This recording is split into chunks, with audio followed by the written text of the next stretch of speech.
Acho que a gente pode começar. Sim. Acho que sim. Então, vou começar, então.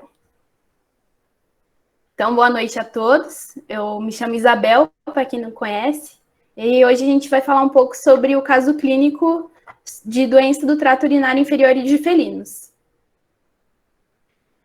Antes disso, eu vou falar um pouco sobre o paciente. No caso, é o Brunildo. O Brunildo é o meu gato. Se alguém tiver interesse em saber o porquê do nome dele, no final eu posso falar. Mas ele é um gato, ele é CRD, ele é macho, ele é castrado e ele tem aproximadamente 5 anos de idade. E outra coisa, ele tem acesso à rua. Aqui tem uma fotinha dele para vocês verem como ele é. Agora ele não tá aqui, eu acho que ele tá lá na sala, mas depois eu busco ele se alguém quiser ver ele. E antes de falar dos sinais clínicos, eu vou dar uma contextualizada na situação.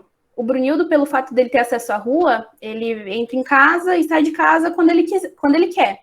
Mas geralmente ele volta sempre. Todo dia ele está em casa. Ele sai, dá uma volta e vem para casa. O Brunildo ficou 2 dias sumido. A gente não achava ele em lugar nenhum. E a minha avó moro junto com a minha avó, né? E minha avó acabou escutando miado depois de uns 2 dias que a gente procurava, escutando o miado e a gente não sabia onde estava. Aí a gente foi seguindo o miado e descobrimos que ele estava embaixo do carro da vizinha.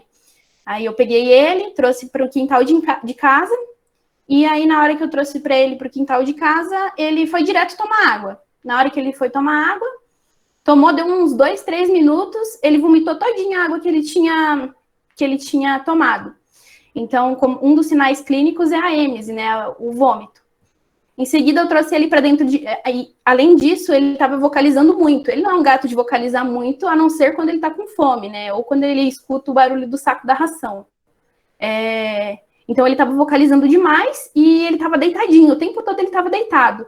Quando eu trouxe ele para dentro de casa, eu mexi no saco da ração e coloquei a ração para ele. Só que ele não se movimentou, não foi olhar, não se interessou pelo potinho.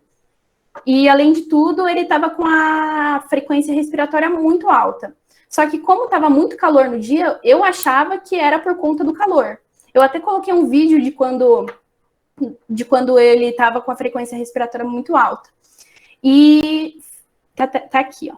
Deixa eu mostrar para vocês. É bem curtinho. Mas, ó, ele tava respirando bem difícil, sem contar que ele estava fazendo umas posições muito estranhas para deitar. E parecia que realmente ele queria fazer xixi, mas ele não conseguia de jeito nenhum. Foi quando eu decidi palpar a vesícula urinária dele. Quando eu palpei, eu senti ela um pouco aumentada, né? Pouco não, estava bastante aumentada. Estava tomando aproximadamente uma bola de tênis. E aí eu comecei a suspeitar que ele estaria obstruído. Aí foi quando eu me dirigi para a clínica veterinária. Aqui vai ter outra foto. Eita, peraí. Aqui tem outra foto de quando, logo depois que eu palpei a vesícula urinária dele, saiu uma gotinha. E aí eu limpei a gotinha e vi que estava com sangue. Então, ele estava apresentando hematúria. Ele estava com sangue no xixi.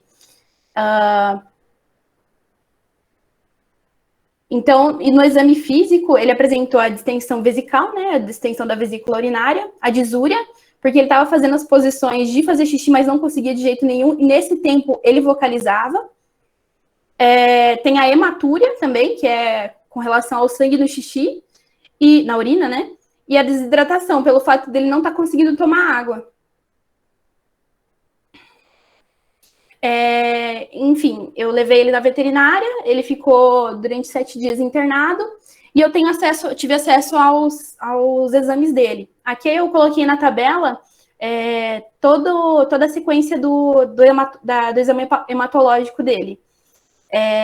E eu vou falar um pouco só das coisas que estão alteradas, que no caso é a proteína total e o RDW. Então, os dois estão alterados, estão aumentados. As proteínas totais, elas são substâncias que estão presentes na corrente sanguínea e elas correspondem à albumina, que tem a função osmótica de transporte de hormônios, ácidos graxos e bilirrubina, e das imunoglobulinas, que elas são produzidas pelos plasmócitos e pelos linfócitos B no tecido linfóide com relação a uma resposta de antígenos. Nesse caso, como ele estava com o aumento das proteínas totais, ele estava apresentando hiperproteinemia. A hiperproteinemia, por sua vez, ela pode ser classificada como relativa ou absoluta. A relativa ela é devido à desidratação, à êmese e à baixa ingestão hídrica.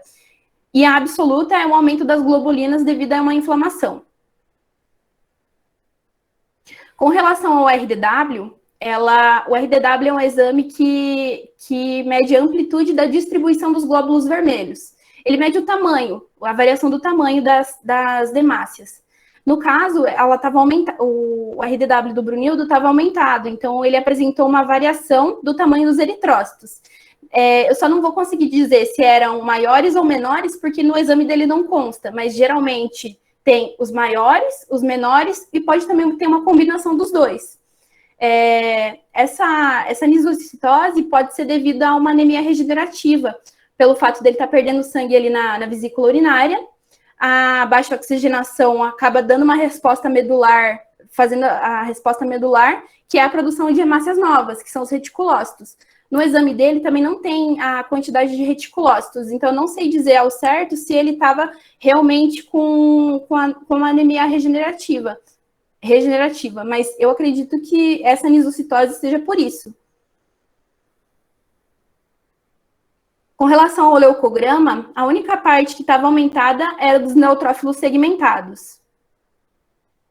Aqui tem uma imagenzinha de um neutrófilo segmentado. O neutrófilo segmentado é o neutrófilo adulto. E como ele estava com aumento de neutrófilos, ele estava com um quadro de neutrofilia. E é natural, porque o neutrófilo... Natural não, tá alterado, não é natural, né? Ele é a defesa primária do organismo perante uma infecção bacteriana ou viral. É natural porque ele está com uma inflamação, uma infecção no local. Então, o aumento dos neutrófilos nessa situação é normal. Posso fazer uma observação? Ai, pode, prof. Na verdade, não, tá? Os neutrófilos, obviamente, eles se aumentam frente a uma infecção, né? Como você bem colocou, principalmente as infecções bacterianas. Mas ele também pode aumentar somente em situações de inflamação. Não necessariamente a gente tem que ter um estímulo infeccioso para gerar aumento de neutrófilos. A gente também pode ter neutrofilia de caráter inflamatório, tá? Por um processo inflamatório, ele que não tenha como causa uma infecção bacteriana. Isso são coisas diferentes. E no caso do gato, os gatos fazem muito neutrofilia relacionada à liberação de cortisol, tá? Então, é normal, isso é um achado frequente, a gente observar a neutrofilia e às vezes até com aumento de outras subpopulações frente a estresse, tá? Então, o animal chega no consultório, a forma como ele é contido, a forma como ele é manipulado, isso por si só pode gerar uma descarga adrenérgica e pode contribuir para o aumento de neutrófilos, tá? A Soraya também, se ela quiser fazer alguma complementação do que eu acabei de falar, fica à vontade. Isso mesmo. Na verdade, a gente tinha visto juntas, né, Isabel, um caso de livro, né? E aí, no caso de livro, tinha o processo inflamatório, né, lembra? Uhum. E tinha justamente o leucograma de estresse, que a prof. Joyce acabou de falar. No caso do livro, ainda somava-se a linfopenia, que eu acredito que o animal tinha bastante dor, né, e tinha um clássico leucograma de estresse, tinha leucocitose, porque o cortisol faz linfopenia, tinha até eosinopenia, por causa do cortisol fazer lise de linfócitos e também porque ele redistribui os linfócitos e os eosinófilos, né, manda para outros tecidos. Então, e o caso do Brunildo não era tão evidente, né, e o Brunildo também estava muito desidratado, não sei se era o processo inflamatório mais a desidratação, não contribuiu para mascarar a anemia. Por isso que você não conseguiu dizer com certeza ali que aquilo era uma anemia, né? Só tem alteração do RDW. Então, não dá pra gente, o que poderia ser feito, talvez, é repetir o exame após a fluidoterapia. Que aí a gente, não sei se foi feito fluido nele. Foi feito sim. Aí, depois da fluidoterapia, a gente poderia ter olhado novamente, pelo menos o hematócrito, para ver se aquele RDW lá indicava realmente uma anemia mascarada, sabe? Entendi. Não sei te afirmar com certeza, mas é uma inflamação, não nada bacteriano. Tanto é que lembra que, apesar que eu não cheguei a ver a urinálise do Brunildo, a gente É viu isso que eu ia falar agora. Ele tava com bacteremia, sim. Pois é, Aham. só que assim, ó, fez cultivo? Então, eu acho que sim, prof, porque o método tá escrito que é como cultivo Porque no assim, exame dele. olha, a infecção bacteriana, a cistite bacteriana no gato, ela é extremamente improvável, tá? Normalmente os pacientes fazem situações como essa do teu gatinho por um processo inflamatório e não um processo infeccioso. Normalmente, quando ocorre junto com um processo infeccioso, é importante investigar outras possibilidades que podem estar contribuindo para esse gato perder a sua capacidade natural de minimizar um possível crescimento bacteriano na bexiga. A outra coisa é que depois da manobra de sondagem, se você colhe esse xixi e manda para o cultivo, fatalmente você vai achar a bactéria lá dentro. Mas não é a bactéria que causou, você botou ela lá dentro com o procedimento de sondagem. Aí é uma cistite bacteriana que a gente chama de iatrogênica. Ela foi introduzida pela sondagem, que se fez isso, óbvio que quando a gente sonda, a gente eleva os riscos realmente do animal fazer um quadro de cistite bacteriana secundário, mas muitas vezes ele pode também estar associado a um procedimento de sondagem que não seguiu os protocolos de asepsia adequados, tá? Então, isso aí é uma coisa bem importante de deixar claro, porque, infelizmente, eu ainda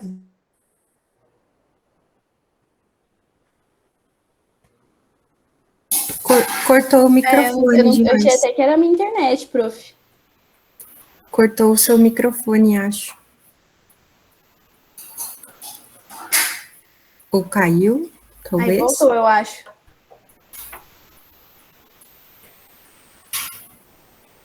Acho que a prof já tinha caído. Volta no hemograma, Isabel. Volta no... No hemograma, né? Isso. Eu vou dar uma Eu espiada. caí aqui, Soraya. Não, Deixa eu não, só fechar meu raciocínio. no leucograma ali, ó. Deixa na tá. imagem do leucograma para prof terminar de falar as considerações dela. Deixa eu ver. É que eu caí aqui, caiu sozinho aqui. Então, assim, infelizmente eu ainda vejo, muitas vezes, o que? O gatinho começa com essas manifestações clínicas e já de imediato é prescrito um antibiótico para ele, né? Sem o respaldo adequado, tá? E esses animais, o maior problema deles é de caráter inflamatório, tá? Associado a um comportamento de estresse, influenciado pelos fatores dietéticos, tá? Não há necessidade da gente fazer antibiótico terapia, exceto se a gente fez uma cistite iatrogênica nele, ou se ele está ali realmente nos 2 a 8% dos pacientes que vão fazer uma cistite bacteriana de caráter primário, mas aí tem uma causa, muitas vezes, contribuindo para o desenvolvimento da cistite bacteriana, como, por exemplo, um quadro de doença renal crônica, tá? Era isso que eu queria comentar. Entendi. Você quer falar alguma coisa, professora? Não, eu queria olhar de novo aqui, ó, porque você passou direto lá para neutrofilia, e às vezes as coisas estão no limite, sabe? No limite inferior ou no limite superior, mas eu vejo que os linfócitos, eles estão dentro, né, mas mais para o limite inferior mesmo, ó, tá vendo? E tem cara mesmo de estresse e dor. E se você for ver, já tem eosinopenia também. Eu sei que esse valor de referência que você pegou vai de 0 a 1.500, mas tem alguns valores de referência que vai de 100 a 1.500, e aí 0 já seria considerado uma eosinopenia, né? Que também o cortisol estaria provocando. Então, eu coloquei tá mais nesse sentido aí mesmo. Eu coloquei como tá no hemograma, nos exames dele. Eu peguei e coloquei a tabela. Não, mas você tá certo, porque a gente usa o valor de referência que o laboratório mandou. O valor de referência que o laboratório mandou é o seu valor de referência, mas só para você saber que tem variação, né? Tem gente que considera 0 para gato, mas tem um ou outro autor que considera 100, né? E aí 0 seria uma eosinopenia. Uhum, A gente não conseguiu ver a linfopenia, entendeu? entendi. Mas talvez a eosinopenia a gente já conseguiu ver. Sabe, talvez porque a gente não consegue ver, nesse caso, a diminuição do linfócito, porque o gato, quando fica estressado, assim, de adrenalina, adrenalizado, ele aumenta o linfócito. Ele tipo, faz uma linfocitose, sabe? De adrenalina, não de cortisol, são coisas diferentes. E vamos combinar que o gato é um bicho extremamente adrenérgico, né? Sim. Então, muito provavelmente, ele estava com cortisol, porque ele sentia dor, né? Você viu a vocalização dele? É indicativo de dor, né? Não, e eu ainda levei ele dentro do carro. Nossa, ele tava doido. Só que daí, Isabel, levar dentro do carro e esses são fatores de liberação de Tudo contribui. Uhum. Eu acho que daí a adrenalina estava sobrepondo o efeito do cortisol. Do cortisol. Uhum. Foi isso que aconteceu. A gente esperava e aí não ganhou nenhum nem outro. Não ganhou o efeito da adrenalina e não ganhou o efeito do cortisol. Por isso que ficou esse leucograma esquisito.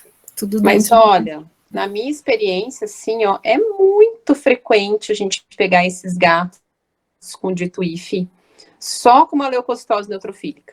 É muito comum. Eu já peguei valores até maiores do que esse aí, ó, valores de superiores a 30 e poucos mil.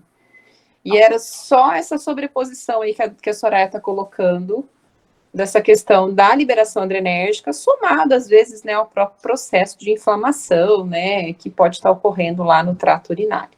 Mas não tem nada a ver com a infecção bacteriana, era só essa pontuação que eu queria deixar claro. Entendi. Posso passar esse slide? Sim, sim. Então, peço desculpa pelo erro e vou dar continuidade. Com relação à creatinina, ela é natural e ela é formada pelo metabolismo da musculatura esquelética. E ela é totalmente excretada pelos glomérulos. E uma coisa que influencia diretamente a quantidade de creatinina, de creatinina é a taxa de filtração glomerular. Como ele estava obstruído, ele não estava conseguindo eliminar a urina. Então, ocorreu um aumento da absorção da creatinina. Aqui do lado, aqui embaixo, a gente tem o valor do Brunildo e o valor de referência. O Brunildo estava com 5,2 mg por decilitro. E a referência de 0,8 a 1,8 mg por decilitro. Então, ele estava com aumento da creatinina. Com relação... Deixa eu fazer uma observação, Isabel. Assim, ó, a Soraya, ela está corretíssima no que quando ela coloca que que a gente tem sempre que levar em consideração o valor de referência que os laboratórios nos dão, tá? Só que quando se trata da creatinina, a gente não deve levar em consideração somente o valor de referência do laboratório, tá? A gente também tem que olhar o valor de referência da AIRES, principalmente quando a gente pensa em classificar um paciente como um possível doente renal crônico. E aí, nesse sentido, o valor de referência da creatinina para o felino é de 1,6. Tá?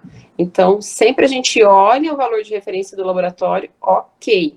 Mas é isso que a Soraya acabou de falar, ó. Tá, o laboratório tá me dando de 0 a tanto, mas eu sei que tem autores que me falam que é 100 o limite inferior para os eosinófilos. Então, o laboratório me dá um valor de 1,8, mas eu já tô vendo que a creatinina do gato, por exemplo, tá em 1,6. E eu sei que a AIRES já me fala que a creatinina em 1,6 já é um início, né, já é o estágio inicial da doença renal crônica, levando em consideração, obviamente, um animal hidratado e, obviamente, um animal que não está obstruído, tá? Só queria pegar o gancho aí para fazer mais esse alerta também aí para vocês. Beleza. Com relação à ureia, ela é formada no fígado pelo catabolismo proteico e ela também é afetada pela taxa de filtração glomerular. Ela passa pelo filtro glomerular e 25 a 40% é reabsorvida nos túbulos. E, da mesma maneira que a creatinina, devido à obstrução, ele estava absorvendo muito mais ureia. Ele estava absorvendo ureia. No caso aqui, a gente tem a ureia do Brunildo e a de referência também. Ele estava com 201 miligramas por decilitro, e a referência do laboratório é de 43 a 64. O livro que eu tenho aqui em casa fala que um felino obstruído por 24 horas chega num índice de ureia de até 170 miligramas por decilitro. Então, dá para concluir que ele estava mais de 24 horas sem urinar, né? Obstruído, no caso. E como a gente sabe que ele estava obstruído, a gente pode classificar a ureia como essa informação como uma azotemia pós-renal, por conta da obstrução. Aqui a gente tem o exame de urina tipo 1. No caso, a gente teve alteração na cor, no aspecto, no pH, na quantidade de proteínas e no sangue. E o sangue oculto também, no caso. Aí eu vou falar um pouquinho mais sobre cada um dos fatores que estão alterados. Aí, ó, essa é a primeira urinálise dele, né? Isso. Volta ali, Isabel. Ó, cor, aspecto, odor, densidade, pH, nitrito, proteína, glicose, cetona, né? E cadê a sedimentoscopia? Você tem ela aqui? Eu tenho. Eu coloquei separado, prof. Ah, então tá. Beleza. Então segue lá. Aqui, com relação à cor, o Brunildo apresentou uma urina com coloração avermelhada. E isso sugere uma presença de hemácias, hemoglobina ou mioglobina na urina. E a gente pode classificar isso como uma hematúria, que é a presença do sangue na urina. Com relação ao aspecto, o normal é límpido, né? E a urina do Brunildo estava turva. Isso sugere uma alta quantidade de leucócitos, eritrócitos, células epiteliais, muco ou bactérias no trato urinário. Com relação ao pH, ele estava alcalino, e isso pode ser devido ao metabolismo de ureia pelas bactérias. Aí eu coloquei dois exemplos de bactérias que fazem metabolismo de ureia, que é a Proteus e a Pseudomonas. E no caso da quantidade de proteínas, ele apresentou uma proteinúria pós-renal. Devido à baixa excreção, por conta da obstrução, ele começou a absorver as proteínas, né? Então, a proteína aumentou. E também no livro aqui que eu tenho, fala que isso pode acontecer um falso positivo em uma urina alcalina, que foi no caso do Brunildo. Então, nesse caso, a gente... eu não vou saber dizer se realmente estava com a proteinúria, mas eu acredito que sim, pelo fato da obstrução, né? E o sangue também, lembra que a gente discutiu, Isabel? Verdade, No sangue é cheio de proteína. Então, se tá cheio de sangue, é sangue mesmo, né? Porque depois no sedimento você vai dizer aí, né, que tinha hemácias íntegras. Então, aí a proteinúria pós-renal por causa desse sangue que tá aí. Imagina a quantidade de proteína que tem no sangue. Pois é. Com relação à sedimentoscopia, a gente teve alteração na bacteriúria, nas hemácias, e a gente teve cristais, no caso foi de estruvita, mas eu vou falar sobre cada um também, no caso, separadamente. Ele teve alteração com relação à bacteriúria. Como a professora tinha falado sobre fazer a citocentese e tal, de acabar colocando bactéria onde não tem e tal, mas a bacteriúria pode ser normal em cateterização e micção natural, e na cistocentese ela indica um processo infeccioso. Tá, deixa eu só fazer mais uma observação, Isabel. Assim, ó, quando a gente coleta a urina, mesmo que por cistocentese encaminha para o laboratório, eventualmente pode aparecer ali uma bacteriúria no sedimentoscopia, porque muitas vezes o material que se utiliza para processar, né, o exame de urina ali, nem sempre ele é completamente estéril, tá? Então, essa interpretação, ela tem que ser com muita cautela, né? Principalmente num gato com dito IF, porque o esperado, o mais óbvio, o mais comum, é que esse gato não esteja fazendo dito IF por uma infecção bacteriana. Então, como é que a gente comprova que realmente tem bactéria, tá? Então, essa mesma amostra que eu coletei, o gato acabou de chegar, eu vou fazer uma coleta dessa urina por cistocentese, eu vou encaminhar para análises clínicas, mas eu vou encaminhar uma parte também para o cultivo, tá? Aí, se lá no exame de urina apareceu bacteriúria escassa, mas aí lá no meu cultivo cresceu, daí sim a gente realmente vai considerar essa bacteriúria. Só que assim, ó, tem mais um detalhe, tá? Saiu agora recentemente, faz 2 ou 3 anos, um guideline, tá? Para a gente realmente olhar essas bacteriúrias, né? Com um olhar mais de cautela mesmo, tá? Não é só porque cresceu uma bactéria ali que a gente já vai considerar que essa bactéria, ela seja a causadora do problema, tá? A gente tem que olhar todo um contexto clínico desse paciente, tá? Então, e eu já tive situações de mandar urina para o laboratório, aí aparecer lá algumas bactériazinhas, e quando a gente comprova isso no cultivo, não cresceu nada, tá? Então, a gente tem que ter esse cuidado, né, de avaliar com cautela mesmo esses resultados aí, porque nem sempre eles vão realmente casar um com o outro e casar com a clínica do animal, e obrigar a gente a, né, e que seja realmente necessário a utilização de uma antibiótico terapia.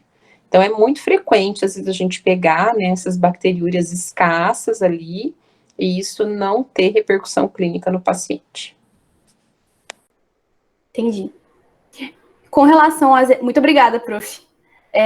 Com relação às hemácias, a gente teve presença de hemácia, né? E isso pode indicar uma inflamação ou uma hemorragia no trato genital na coleta por micção. Mas eu acredito que tenha sido por cistocentese. Não aparece no exame se foi por cistocentese, mas eu acredito que seja por cistocentese, porque ele não estava conseguindo fazer xixi, né? Com relação ao cristal, o que a gente encontrou no exame foi um cristal de estruvita. Nesse caso, ela indica a formação de urólito e é comum na urina alcalina. Esse cristal de estruvita, ele tem predisposição racial também. No caso, o gato persa e o himalaio, eles têm predisposição a ter esse tipo de cristal. Com relação às células, a gente encontrou células epiteliais de transição. Como o rim, a vesícula urinária e a uretra apresentam esse tipo de célula apresentam esse tipo de epitélio, pode indicar uma pielonefrite, uma cistite ou uma uretrite. E como diagnóstico, a gente tem a doença do trato urinário inferior dos felinos, que é qualquer alteração que afeta a vesícula urinária ou uretra dos felinos, sendo urólitos, tampões uretrais ou infecções bacterianas. A gente tem predisposições, né, nessa doença, né, que são, uma das predisposições é a própria espécie felina, que ela não tem o hábito de tomar muita água, né, e acaba acaba dando a predisposição aos cálculos urinários, né. Animais castrados também, machos, por conta do tamanho do diâmetro da uretra, né, como ela é menor, se formar algum cálculo é muito mais difícil de sair. Gatos obesos e sedentários também, gatos que não tomam muita água e que só têm alimentação seca. O brunildo, ele tem quase todos, se não todos, esses fatores de predisposição. Eu não sei se ele é um gato obeso, mas ele tá gordinho, um sobrepeso ele tem. A prof. Joyce viu ele e disse que ele tá com um pouquinho acima. Deixa eu só fazer uma complementação aí, Isabel. Pode falar. DITUIF é um termo um pouco mais amplo, tá? Ele se refere, né, pode ser uma urolitíase, pode ser esse tampão que tu colocou, pode ser infecção bacteriana, pode ser neoplasia, pode ser que tenha alguma anormalidade anatômica, tá, no trato urinário desse gato. Mas a principal causa de DITUIF é a cistite idiopática, tá?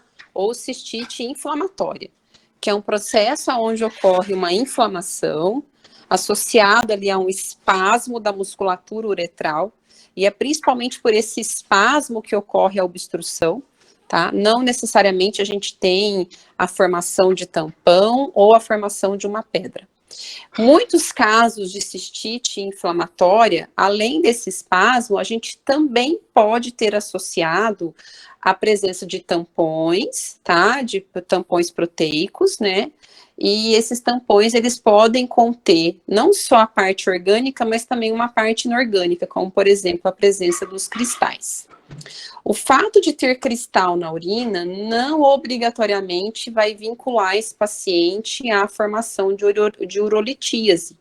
Eu posso ter cristalúria sem urolitíase e eu posso ter urolitíase sem cristalúria na urina, tá?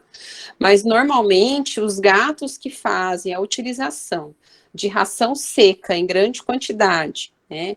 E às vezes uma ração que tem uma grande quantidade de proteína, que esse animal não é uma proteína biologicamente disponível em boa qualidade, eles costumam fazer mais cristalúria e deixar esse pH dessa urina mais alcalina. Então, a gente vai ter, na verdade, né, no paciente felino com DITO-IF, uma série de fatores que podem contribuir para esse paciente fazer uma crise, né?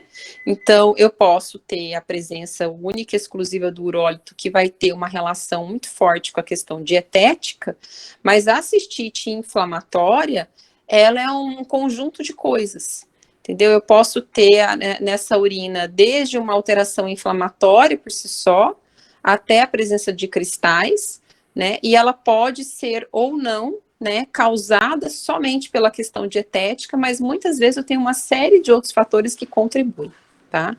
Mas com certeza, quando a gente modifica a dieta desse paciente, estimula a ingestão hídrica, isso é uma das coisas que estimulam fortemente esse gato a minimizar os episódios de recidiva. Mas o que desencadeia o processo normalmente é multifatorial. Outro fator para o Brunildo foi minha avó, né? Porque minha avó, ela dá muita comida para o gato. Eu tento falar para ela que eu dou ração para ele, mas ele vê ela, começa a miar e ela acaba dando ração para ele de novo. Então, acredito que esse tenha sido também o maior problema do caso do Brunildo, foi a intensa ingestão de comida que minha avó deixa disponível para ele. Isso com certeza ajuda bastante, sim, tá? E como ele já fez um episódio, ele tá com que idade agora? Ele tá com 5 anos e meio, eu acho, viu, prof? 5 anos, às vezes, nos animais mais jovens, a gente vê mais recidivas, mas talvez como ele tá numa idade um pouquinho mais velho, pode ser que a gente não veja tantas recidivas ainda. Mas, com certeza, a questão alimentar ajuda. E uma outra coisa, pessoal, assim, ó, normalmente, os trabalhos já mostram que a DITO-IF, ela é a ponta de um iceberg, tá? E o que está por trás dessa apresentação clínica, na verdade, pode ser uma série de enfermidades. Então, enfermidades de origem gastroentérica, enfermidades infecciosas, enfermidades respiratórias e outras tantas, tá? Então, quando a gente olha para esse gato com DITO-IF, é sempre interessante a gente pensar o que pode ser, né, o que pode ter por trás disso, tá? E investigar e avaliar esse animal como um todo, né? Descartar possíveis doenças infecciosas, né? Fazer uma avaliação completa desse paciente, porque ele pode estar revelando uma doença sistêmica por meio da manifestação clínica da DITO-IF.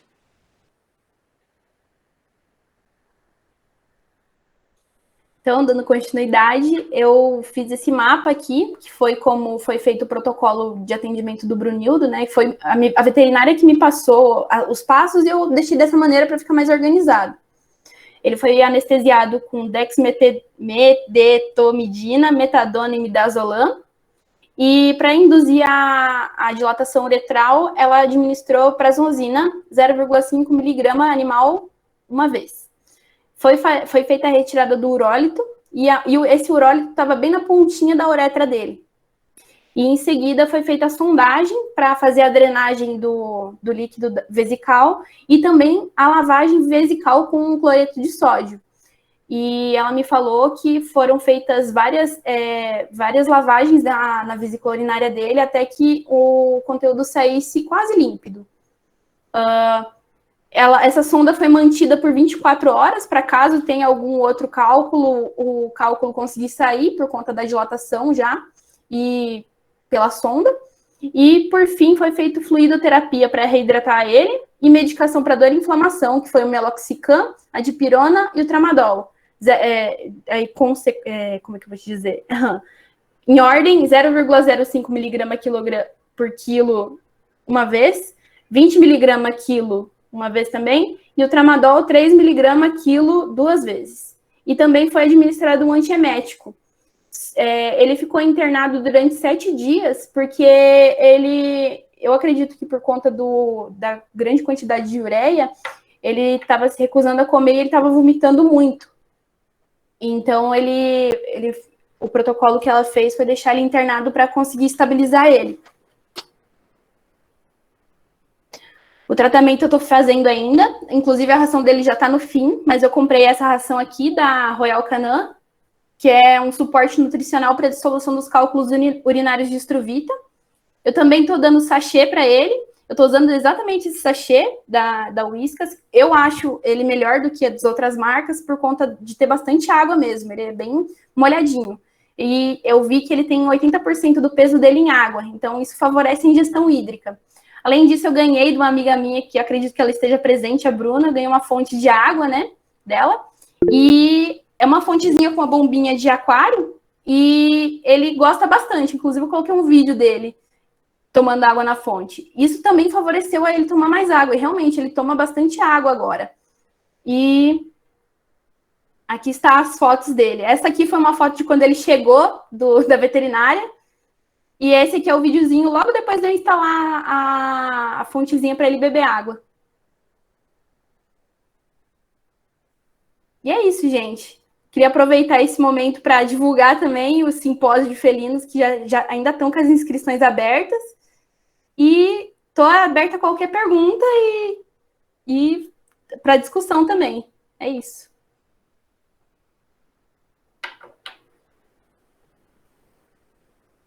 Parabéns, Isabel, maravilhoso. Obrigada. E eu tenho uma dúvida, assim, só que eu não sei se você vai saber responder, que uma curiosidade minha. Tipo, por que será que ele se escondeu aqueles 2 dias durante o processo doloroso que ele sentia, né? Vocês acharam ele debaixo do carro. Qual será o motivo, assim, desse comportamento?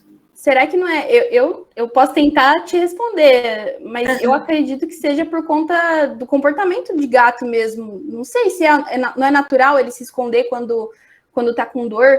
Eu penso que... É isso aí mesmo, Isabel. Eu sabia que eles gostavam de esconder a dor, mas eu não pensei que eles fossem fazer isso para o próprio tutor. Assim, eu achei tão curioso. Ele se escondeu, ficou 2 dias sumido. A gente achou até que ele tinha sido atropelado. Procuramos aqui a rua inteira ele. Ai, que bom que vocês acharam. Achou, aham. Maravilhoso. Parabéns para vocês todos. Obrigada. Parabéns, Isabel. Eu adorei seus slides. Obrigada, prof. Vou te contratar, Isabel, para fazer minhas aulas. Pode me contratar, prof. Muito lindo. Isabel, parabéns, você falou bem direitinho. Tá obrigada. Eu tava muito nervosa, gente. Dormi ontem assim, ó. Eu tava ansiosa para fazer essa apresentação. É normal ficar nervosa. Mas eu achei que ficou mais legal você apresentar o dele do que o de livro. Eu também achei, prof, porque não tinha foto. Eu acho que foi muito mais interessante. Então, te parabenizar por isso também. Obrigada, prof. O caso clínico real, né, muito melhor, né, do que o caso de livro, né? Não que o caso de livro a gente não aprenda também, mas a gente vê na prática, né? E assim, uma coisa que eu já escutei de um amigo meu e eu acho que é sensacional. Doença não lê livro, né? É verdade. Então, muitas vezes a doença, o paciente, ele se comporta de um jeito muito diferente do que o livro traz. Até o resultado do diagnóstico do caso do livro parecia meio estranho, né, prof? Eu mostrei para a professora e ela falou que... No final, Joyce, ele fala que tinha insuficiência renal, você acha? Secundária por tinha obstrução. insuficiência renal. Tinha uma mas baita, acontece. Uhum. mas eu acho que não sei, né? Tinha uma não. baita azotemia pós-renal, mas eu Não. É que as não duas coisas tinha se nenhum sobrepõem. sinal. Não tinha úlcera, não tinha nem êmese no livro. Não, mas é porque é agudo. E as duas coisas se sobrepõem, entendeu? Então, o animal com obstrução, ele faz um fluxo retrógrado de urina e ele interrompe a taxa de filtração glomerular. Então, não é só pelo fato de não estar sendo eliminado a urina e reabsorvida essa ureia e creatinina que a gente sobe ela na corrente sanguínea. Ele faz um fluxo retrógrado para dentro do lúmen, para dentro do lúmen do néfron, interrompe a taxa de filtração glomerular. Então, você tem a somatória das duas coisas juntas. Tanto da obstrução quanto do da ira. diagnóstico, ainda falei, não, Não, do tá renal, certinho. será? Não sei não. Olha só. Faz junto, faz o quadro junto, um sobrepõe o outro. Entendi. Aí a gente não vê a úlcera, não vê as outras coisas, porque é muito agudo, não dá tempo de formar. Entendi. Normalmente essas úlceras, essas coisas aparecem quando o problema é mais crônico, né? Entendi. Que aí vai minando as defesas do organismo do paciente. Mas como é muito agudo e no gato é um curso, às vezes, muito rápido, né? Você vê o gatinho ficou obstruído um dia e já, né? Quando a gente pega a maioria deles, se eles não morrem logo na sequência, a gente pega realmente com esse período de obstrução aí, 24, 72 horas no máximo. A partir disso, o animal às vezes morre e não chega no veterinário. Então, não dá tempo da gente ver, às vezes, as úlceras formar. Nossa, prof. E eu ainda demorei para levar ele no veterinário. Eu fiquei uma meia hora tentando descobrir se realmente ele estava ruim ou se era paranoia da minha cabeça. Porque eu demorei para palpar a bexiga dele. Na hora que eu vi ele, eu falei assim, meu Deus, Bruno, você tá... Eu achei até realmente que era por conta do calor, o ofegante dele. Mas daí, na hora que eu palpei, eu falei assim, não tem jeito. Aí eu levei de uma vez. Mas uma coisa legal do livro é que era uma cistite hemorrágica, né, Isabel? Daí eu até tinha falado para você, pesquisa mais de cistite hemorrágica e tal, que o do Brunildo era diferente, né? Porque assim, ó, provavelmente o Brunildo ali, né, isso também os artigos já trazem, assim, que pode ter uma sobreposição de coisas. O paciente tem, de fundo, uma cistite intersticial, que acaba predispondo ele a fazer, por exemplo, a urolitíase, né, que diz que foi retirada ali, né, da pontinha da uretra uma pedrinha. O ideal é mandar sempre, né, que a gente retire o interessante, né, sempre que possível, mandar analisar essa pedra para confirmar se é pedra mesmo, se é só material inorgânico ou se é matéria orgânica também, né? Porque às vezes tem a coisa junto. Mas às vezes eles fazem sobreposição. O que acontece? No processo de etiopatogenia da DITUIF, ocorre uma alteração neurológica, né, na vesícula urinária. E começam a ser produzidos, só um pouquinho, Bruno, começam a ser liberados uma série de neurotransmissores que fazem com que haja um aumento da permeabilidade vascular. Então, esses animais, o processo é meramente inflamatório, é a cistite inflamatória idiopática, e eles podem fazer uma cistite hemorrágica a ponto de precisar de transfusão de sangue. Porque ocorre um aumento severo, muito, muito importante da permeabilidade vascular, então ele começa realmente a perder massa, né, para dentro do lúmen vesical. Ele tinha ali uma hematúria já importante, né, possivelmente, né, que às vezes até possa ter mascarado ali o hematócrito dele, porque ele estava desidratado e não ficou muito bem claro, né, o que realmente estava acontecendo. E aí, junto, ele tem a questão, né, da dieta ali, que acaba contribuindo, né, então, tem que cuidar agora para minimizar uma possível recidiva, porque normalmente mais de 70% dos gatos, quando apresentam pelo menos um episódio, vão recidivar pelo menos mais uma vez, né? Então, a taxa de recidiva ela é muito alta. Então, mas é porque às vezes ocorre a confluência dessas duas coisas. Porque vocês falaram, tinha uma cistite hemorrágica.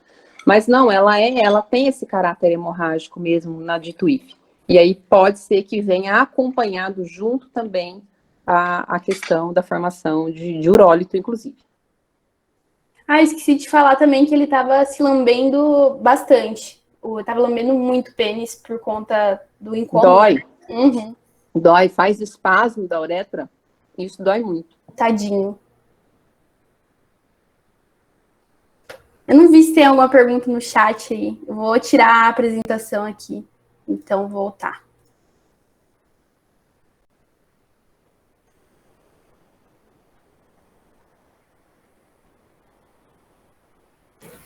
Acho que não, Isabel. Acho Não que tem, não né? não, só do simpósio mesmo. Uhum. Muitos elogios somente a você. Ai, para, prof. Uhum. Fico sem graça. Ah, ela lá, perguntaram por que o nome Brunildo.